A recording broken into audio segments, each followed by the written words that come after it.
O Livro dos Espíritos, Allan Kardec.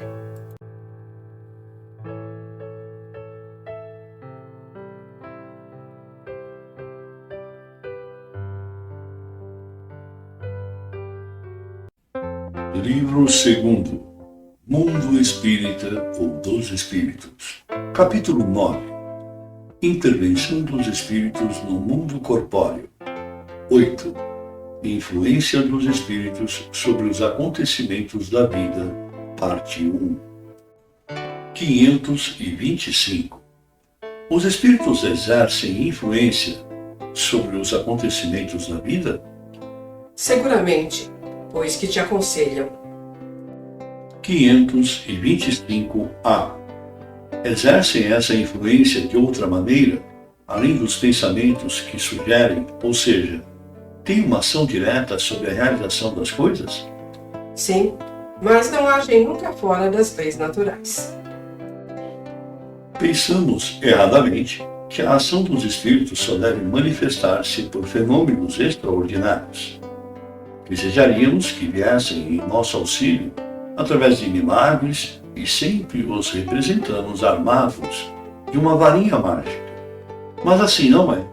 E eis porque a sua intervenção nos parece oculta, e o que se faz pelo seu concurso nos parece inteiramente natural. Assim, por exemplo, eles provocarão um encontro de duas pessoas, que parece dar-se por acaso. Inspirarão a alguém o pensamento de passar por tal lugar. Chamarão sua atenção para determinado ponto, se isso pode conduzir ao resultado que deseja, de tal maneira que o homem, não julgando seguir senão os seus próprios impulsos, conserva sempre o seu livre-arbítrio. 526. Tendo os espíritos ação sobre a matéria, podem provocar certos efeitos com o fim de produzir um acontecimento. Por exemplo, um homem deve perecer. Sobe então a uma escada, esta se quebra e ele morre. Foram os espíritos que fizeram quebrar a escada para que se cumpra o destino desse homem? É bem verdade que os espíritos têm influência sobre a matéria, mas para o cumprimento das leis da natureza, e não para as derrogar, fazendo surgir em determinado ponto um acontecimento inesperado e contrário a essas leis. No exemplo que citas, a escada se quebra porque está acarunchada, ou não era bastante forte para suportar o peso do homem. Se estivesse no destino desse homem morrer dessa maneira, eles lhe inspirariam o pensamento de subir na escada, que deveria quebrar-se com o seu peso, e sua morte se daria por um motivo natural, sem necessidade de um milagre para isso. 527. Tomemos outro exemplo, no qual não intervenha o estado natural da matéria. Um homem deve morrer de raio. Esconde-se embaixo de uma árvore. O raio estala e ele morre. Os espíritos poderiam ter provocado o raio, dirigindo-o sobre ele? É ainda a mesma coisa. O raio explodiu sobre aquela árvore, naquele momento, porque o fato estava nas leis da natureza. Não foi dirigido para a árvore, porque o homem lá se encontrava, mas ao homem foi dada a inspiração de se refugiar numa árvore, sobre a qual ele deveria explodir. A árvore não seria menos atingida se o homem estivesse ou não sob ela. 528. Um homem mal intencionado dispara um tiro contra o outro, mas o projétil passa apenas de raspão, sem o atingir. Um espírito benfazejo pode ter desviado o tiro?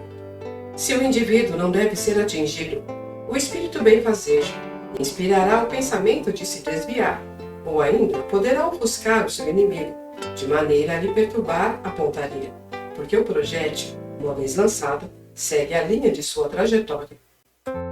529. Que se deve pensar das balas encantadas, a que se referem algumas lendas e que atingem fatalmente o alvo? Pura imaginação. O homem gosta do maravilhoso e não se contenta com as maravilhas da natureza. 529-A. Os espíritos que dirigem os acontecimentos da vida podem ser contrariados por espíritos que têm desejos em contrário? O que Deus quer deve acontecer. Se há retardamento ou empecilho, é por sua vontade. 530. Os espíritos levianos e brincalhões não podem provocar esses pequenos embaraços que se antepõem aos nossos projetos e transtornar as nossas previsões. Em uma palavra, são eles os autores do que vulgarmente chamamos os pequenos transtornos da vida?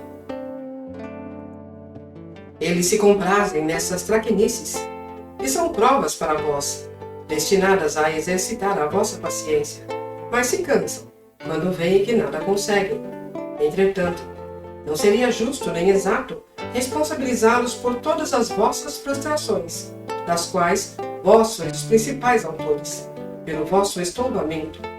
Convence-te, pois, de que se a tua baixela se quebra, é antes em virtude do teu descuido do que por culpa dos espíritos.